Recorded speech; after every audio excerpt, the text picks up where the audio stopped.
Yeah. They're like best friends. Having lunch Work in the and governor's office. breakfast and all that with all the Yeah. the chairman and Linda, I call her Linda. vice chairman, You know. chairman of Atlanta. So I call her Linda, honey, I'm and I could just pick up the I'm on phone, the subway. help, or Linda. Correct. Give me a ear, and we're in I a am. club together. Yeah. And I just. Yeah. Well, she is, That's yeah, good. she was one of the preeminent Yeah. Oh, and she went to the World Cup game. lawyers in that land use realm, and she was, ooh, Yeah, we were good. You know Weyerhaeuser, right? Set up Down for. in She's at the World Cup. I'm Oh, breaking up yes. the World Cup. there. She brought us. But yeah, she had done. He was. Oh, no, not at all. We did more proud. We don't even. Oh, good. For 6 years. So much money. It's like, can I get another warehouse? Right, please? It's funny how you get those, you get, we would have those, I just feel like, Tyson is starting. they're like, no one So- quite knew what it was we were doing for that client, other than the fact that they own like 10,000 acres and they always needed something from it, but it was just random and. Yeah. Yeah, yeah. Yeah. And I was like the lead on it, like the last 3 years, because part of the work that they were trying to do is so. Though it's, So I had to help though it's 6 o'clock. and bring those communities. Got a new Facebook profile. Right. So that they didn't feel like they were being ignored. Yeah. And, you know, it was. And Now it's 6 o'clock, y'all. I'm gonna wait a few more minutes because we need to have a quorum here before we begin. This is 2000.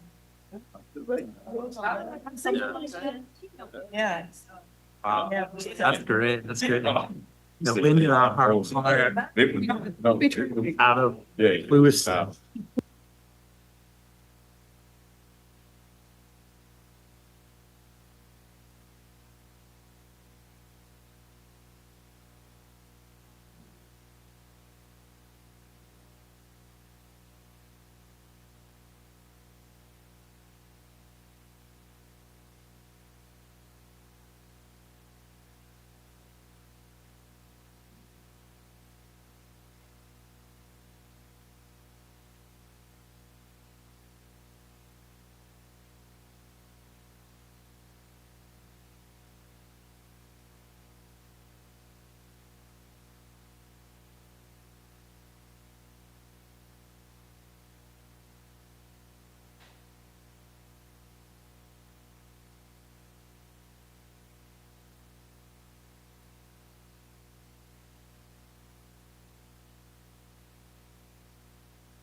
Members of the Charter Review Committee, I'm glad you're here. We had to have 11 of us or we couldn't do business and we had no idea what to do then. So we're in good shape. Thank you. So tonight's agenda is pretty much one item. We're going to first have a consent agenda, which just includes approving the minutes of the last meeting. And then we'll begin our public hearing on this item alone. And before that, Nikki's going to do an introduce the item and where we are at this point on that. We'll open it up to public comments. I have a few. If other people have comments to make, I need a comment card filled out. And then after we've heard from any members of the public who want to speak on this, then we will have discussion.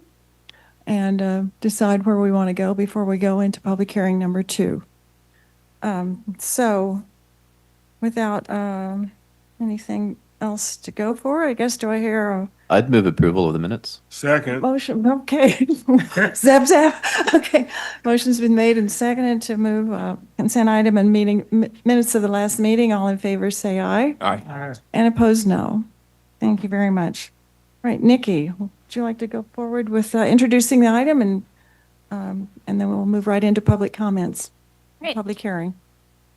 Good evening, committee members. Thank you all for being here, taking the time for your first of 3 public hearings. At your special meeting last month, the committee approved ballot title and language, which is reflected up on the screen, for the proposed charter amendment addressing adverse community conditions related to historic public policies and government practices. Based on that direction, your materials today include a draft charter amendment for your review and consideration, which is included as attachment 1 in your materials and also summarized up on the screen. As you'll see, the draft charter amendment reflects the key elements approved by the committee, including establishing periodic community impact assessments to evaluate adverse community conditions related to historic county laws, policies, and practices, requiring the findings of each assessment to be made publicly available, and requiring the Board of County Commissioners to publicly review and respond to each assessment during a board meeting. To support the implementation of these requirements, the proposed amendment also directs the board to adopt an implementing ordinance no later than April 1st of next year. That ordinance would establish the operational details needed to carry out the charter provisions, such as defining key terms and establishing neutral, geographically based criteria and procedures for conducting the assessments. This implementation approach is consistent with existing charter provisions, including all previous amendments advanced through the Citizen Charter Review Committee processes in the past. Most importantly, this approach will allow adequate time to ensure these critical provisions are legally compliant, while preserving the county's ability to be responsive to community needs and evolving legal restrictions without requiring additional charter amendments in the future. At the same time, the charter itself will establish the core policy direction by requiring that the assessment be conducted, publicly reported, and formally considered by the board. As noted in your materials, the proposed amendment serves as a starting point, and the committee may provide additional direction or make changes to the proposed amendment during any of its public hearings. With that in mind, this evening does mark the first of 3 public hearings for the committee's consideration of this proposed amendment, whether or not to advance it to the board for final approval in August. So with that, I'll hand it back over to the chair to get you started, but we're available for any questions that you may have along the way. All right, thank you very much, Nikki. And also, when people come up to speak, we have 4 or 5 right now. We will just hear from them and then wait for any questions or comments when we get to our part of the discussion. Right. And have all the people in the audience, anybody wish to speak if I got a card? Okay. First person up is Melanie Andrade, and in support of agenda item 1. You have 3 minutes. And if you'll give us Thank you. name and address. Thank you. Good evening, committee. My name is Melanie Andrade. I live in District 3 on Argonaut Drive, and I'm here to ask that this committee support advancing the Historic Harms Amendment to be considered by the Board of County Commissioners. Public policy decisions have long-term effects. When those effects persist across generations, governance should respond in a long-term way. Historic infrastructure placement, transportation decisions, and development patterns affected access to economic opportunity in different parts of Leon County. Evaluating those long-term impacts is a reasonable governance function. Any future ordinance or implementation process under this framework would still be required to comply with all applicable state and federal law. Charter language helps preserve accountability responsibilities across administrations and political cycles. Advancing this amendment today allows proper evaluation by the board and the public. I respectfully ask that you move this forward. Thank you. Thank you very much. Delilah Pierce.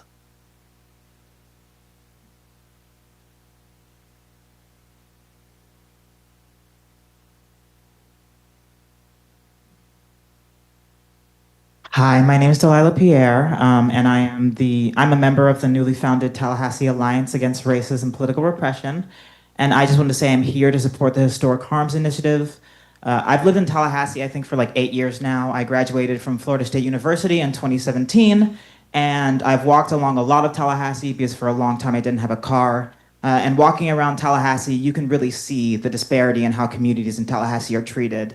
You can see how some communities in Tallahassee have sidewalks on both sides of the road, have new infrastructure, new public schools, new funding, new money. And you can see how some communities are left out, how some communities have neighborhoods where people have been walking to school, having to have their children be walked to school on places that don't have sidewalks, have had places that have dealt with economic and financial problems for years, have dealt with having less access to housing, having higher prices, going to the Dollar Generals and other stores by them, that make it difficult for them to live and survive. I've lived in Tallahassee, and I've seen how some people have access to great buses, great services, while other communities are left in the dark, where they're looking for the trash in their community to be picked up. They're looking for support and help. They're looking for dealing with the homicide and gun violence conditions in their communities. They're looking for support from our city. And unfortunately, I don't believe that support from our city is being given to them in a real way. And I think this Historic Harms Initiative does give them that support in a real way. I really like what this is doing because in Tallahassee, I hear a lot of proclamations of support for marginalized people in our community, for communities that have been suffering from racism, from communities that have been suffering from financial disparities, but I don't see the action. I don't see people stepping up to do something about it. I don't see people fighting to do something about it. And I want to commend this entire Charter Review Committee for seriously considering this and for stepping up to do something about the problems that are existing and happening in Tallahassee. When we are dealing with these issues that are happening and existing in our communities, we cannot view them in isolation. We cannot ignore decades and decades of history and structures that have existed and affected people. We cannot just banish the past. We have to go ahead and address the past. And I think that that is what the Historic Harms Initiative is doing. I think that's what we're doing by analyzing and looking at past policy and getting a real sense of what's happening in our community. Because Tallahassee has a proud and beautiful history within the civil rights movement, a proud and beautiful history within our communities. We've built a lot here and done a lot here. So I'm 100% 10 toes down for the Historic Harms Initiative. I think it is incredible. Clearly, it is within the framework of the law. That's inarguable. It was rewritten to make sure that happened. So I urge everyone here to go ahead and support it because, in my opinion, by doing so, we're supporting the people in Tallahassee in a real material way instead of just proclaiming we support them.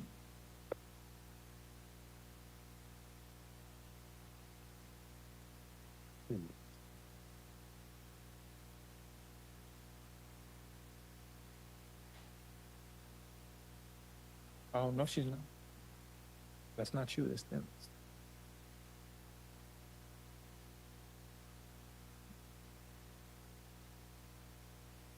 Is this one working? Yeah, this one is. Okay. Okay. Yeah. Thomas Spears is up next. Thank you. Your name and address for the record, please.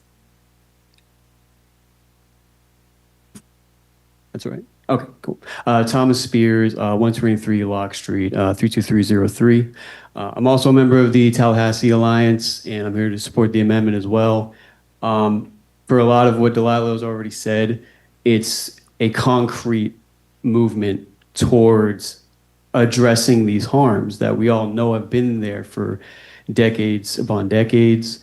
It's refreshing that there's actually some debate about this. I don't have too much to add. I really just want to say you should absolutely vote option 1 to push this forward and to have the next public hearing on July 16th. Yeah, that's all. Thank you. Thank you for coming out. We appreciate it. Stephanie McMillan.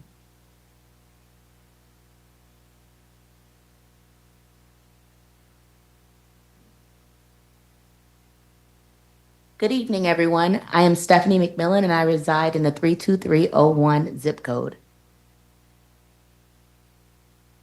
This committee is reviewing what responsibilities belong in the charter. Long-term assessment, transparency, and accountability are exactly the kinds of structural governance functions charters are designed to support. Transparent assessment and recurring review processes strengthen public trust in government. This framework creates a lawful structure for informed decision-making. Urban renewal projects displace communities such as Smoky Hollow without equivalent long-term reinvestment. The economic and social effects of that disruption, remains visible in present-day community conditions. Any further ordinance or implementation processes under the framework would still be required to comply with all applicable state and federal laws. Symbolic language alone does not create accountability. A recurring assessment process creates transparency and public visibility.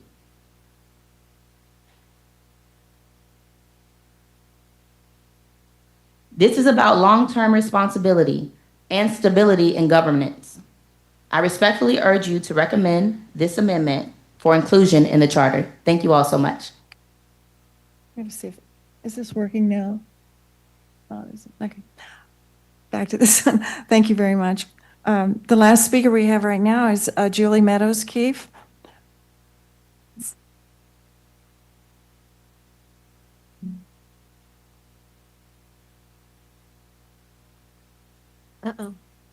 Good evening, friends. Can you hear me? Yes. Great. My name is Julie Meadows Keefe. I live in the 32311 area code. I'm a lawyer and I've lived in Leon County for over 30 years. And I want to speak in favor of this amendment. I want to first say that what the amendment is not. It's not a program. It doesn't require any real spending. It does not grant any preferential treatment to any particular group and cannot really authorize anything that conflicts with state or federal law. What it does is simple. It simply asks Leon County to look honestly at the places where past public decisions have left lasting public harm to various populations and to bring those findings to light in a transparent manner so that they can be discussed and understood for the community. It's not about ideology. It is simply about accountability. It's the same process that we use to look at a lot of government processes, budgets, infrastructure, bridges, and elevators. We do not simply assume that things are sound and equitable. We take a look at them and measure them. We report on them. We show evidence about what we've seen. The county already does remarkable work in our underserved communities. A lot of attention is paid to these communities, and we're to be commended for doing that. But I've seen firsthand, as prior speakers have said, and as it has been discussed, we have some of the poorest area codes in the state here in the Leon County area. So we want to make sure that light continues to be cast on these populations, no matter who is sitting in the chairs of elected office. Make transparency a permanent habit, not just a temporary favor. So we see throughout the community that different things have happened over history to put at a disadvantage disadvantaged individuals. A community confident enough to address these issues and study them is worth advancement. So I'd recommend that you vote positively on this amendment. Thank you. That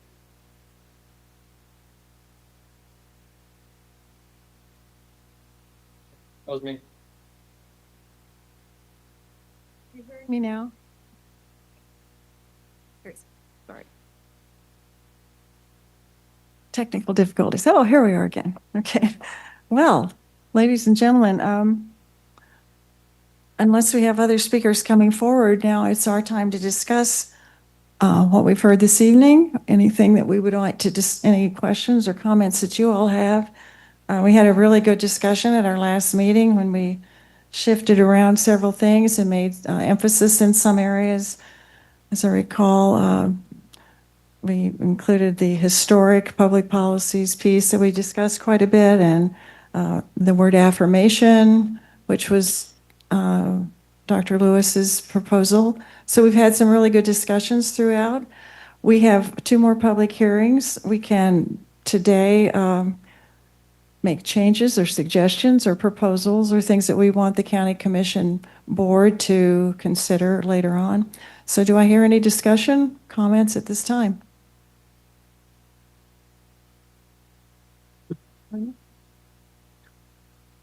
Excuse me? Okay. In the absence of anything else, I liked it and voted for it at the last stop. I continue to like it. Seems like there's a consensus to move forward. And so I look forward to voting in favor. So at this point, if I hear a motion to move forward, we could do that at this point. So Or moved. Seconded?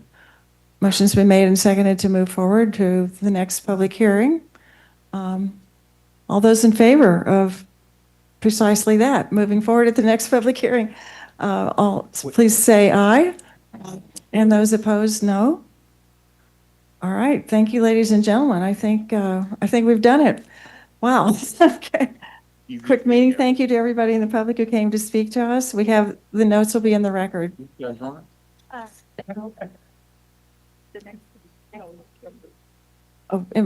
Did you have?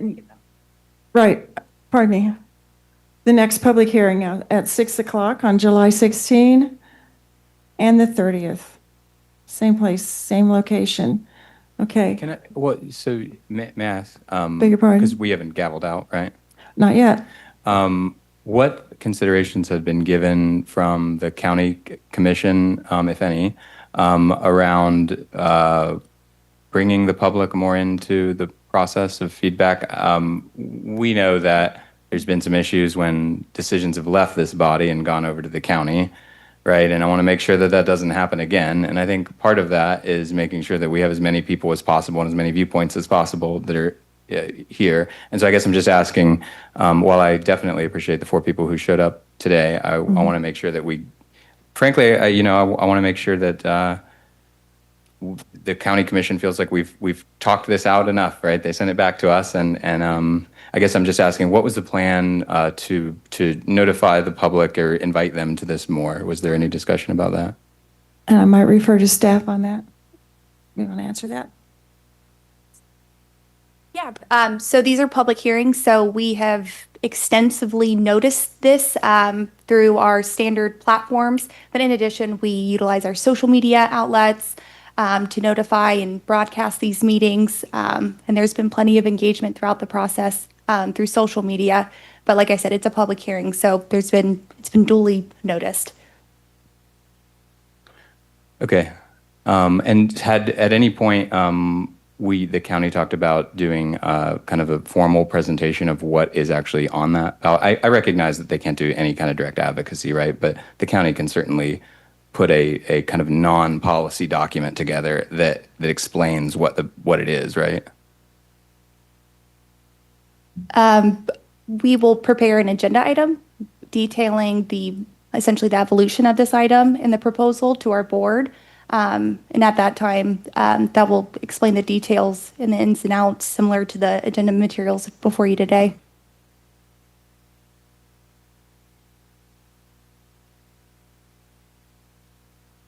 Yes, yeah, in August. Mr. Jones, did you have a comment on that? Yes, so there will then be a cumulative, because the earlier proposals have already been accepted by the commission, correct? There will be a full final report prepared, Okay. and it will capture every action taken by the Every committee action taken by the committee, and it'll be in voted extensive detail. in extensive detail that provides the cumulative responses that will ultimately populate the ballot. Yes. Okay. Is that? Yeah. Okay. kind of for clarification, I mean, the Board of County Commissioners already accepted what we had done up to that point, but then made their own recommendation to send it back to us.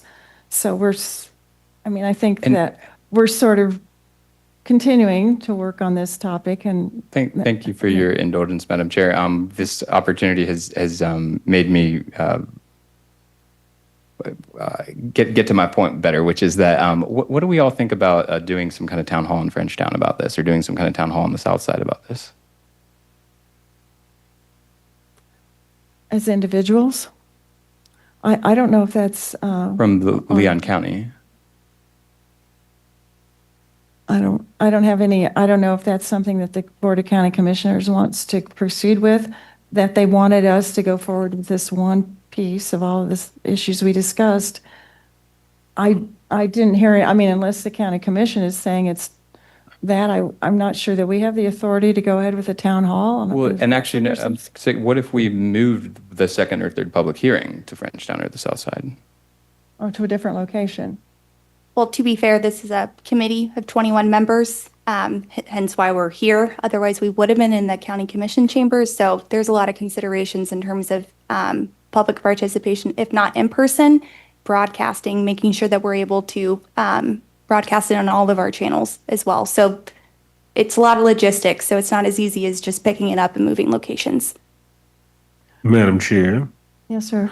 if I might offer this observation, once these items populate or will be populated on the ballot, there is a natural evolution where community-based organizations will convene for the discussion of these ballot implications, right? There are community-based organizations to include the NAACP.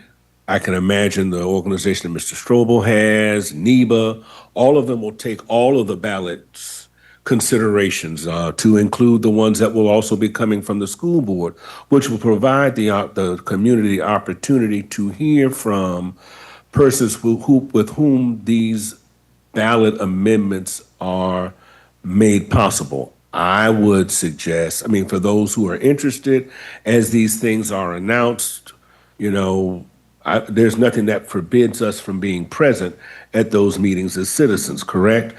Because they are now on the ballot. And so if there's any additional context any of us would want to provide, it provides us with that opportunity. There's differences for electeds because, in terms of our participation, but for for citizens, our advocacy and ambassadorship and being ombudsman for what we have participated in, I would hope that we would want to continue beyond this room to make certain that the intent and the nobility of what has been our discussions is translated to the public. But there will be community-based efforts to make certain that occurs. Right. Has been what I have observed as a voter in this community now for years. Right now, yeah, excellent points. Right now, we're shaping up the process. We're shaping up the concept and the language that we want to take to the county commission. And at that point, they could also massage, change, and go forward. They can't change anything. They can either go up or down on it. Okay, up or down. Okay, so at that point, then we're good. No further discussion from the county commission on that. I'm sorry. Okay, so then, Mr. Jones is quite right then it gets kind of really more into the public forum in a way when it's a ballot issue. And just to clarify, you said the absolute last moment to change a drop of ink about it is the last public hearing of this body? Yeah, okay. On the 30th. Okay. Right. It's good questions. Because we want the public to be, as many people in the community to know about this and understand it and think it over, the virtues, the possible concerns they have and so forth. So yeah, it's hard to, you're saying we need more publicity on this is what I hear you hearing. And, that's the world we live in. It's sort of a spotty world out there to get people to know what's going on, when and where, and what time there is to speak up. But I think when you get ballot issues, everyone gets pretty focused at that point too. Oh, I'm sorry. Yes, certainly. One quick clarification. So you kind of mentioned that after we go through the third public hearing, at that point, whatever's going to happen with the county is going to happen. There's nothing else that will come back before us, correct? So will you clarify at that point to us what our responsibility is due to speaking about it with each other and the public, et cetera, what changes and how that affects anything that we do in a situation like they're talking? Yeah, and Chelsea might help me out here with the differentiation of when something becomes an actual amendment on the ballot, because that triggers different legal requirements. But once you are finished with your third and final public hearing, at that point, the committee will be in a position to dissolve. So you will no longer be a committee member. So your certain restrictions then are lifted. So sunshine law requirements, et cetera. However, which this wouldn't apply to you as a committee member. Once something is placed onto the ballot, the county is then faces new restrictions related to what we can communicate, how we communicate it. Yes, so that's a little bit different, but Right. in the So same vein. it shifts to you and off of us, basically. All right. Okay. Right, so we're free agents at that point to discuss it as much as we want to with whomever and with each other at that point. Other comments? Barry? Just checking.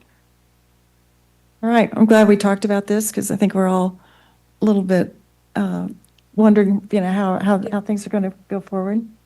Mr. Jones, did you have something more? If I just might add, again,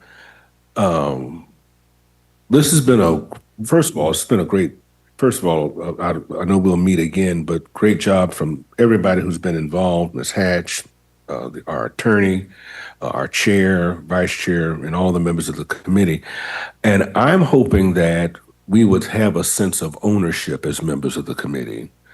As these amendments are discussed in the larger public, particularly I can imagine with health concerns, right? Wherever there is opportunity, I think that I can imagine Dr. Robinson being present in the room to discuss with community-based organizations the implications and why and how this is a manifestation of what we see as our community values. I think I've been rather consistent in that conversation because of the nobility of our efforts, because these are community values, right? And because they are community values, as persons and most of us have been present at almost every meeting. So I would hope that we would pay attention to what we see in the paper and in social media and subsequently make those appearances so that we can talk about this is what happened in the room and these were the discussions. Matter of fact, the question that you bring up was discussed and the reason we came to these conclusions. And so that type of expertise as community members who are representative of the electors who appointed us, who are then, once this becomes a ballot issue, I believe, are not permitted to discuss it publicly, right? There are certain restrictions for them. So here now we are an extension still as citizens of the persons who appointed us, because here now we can speak most liberally about how we came to these conclusions. And I would hope people would join in those types of conversations. However, you have to bear in mind, we may not have a unanimous vote on this and everybody's still able to speak as they wish. Yeah. We don't know. I mean, we might. The invitation to our public. And you said it. Good. Yeah, thank you. Other comments? Do I hear a motion to adjourn? Second. Motion's been made and seconded to adjourn. Thank you very much for coming. We'll see you on the 16th. Thank you.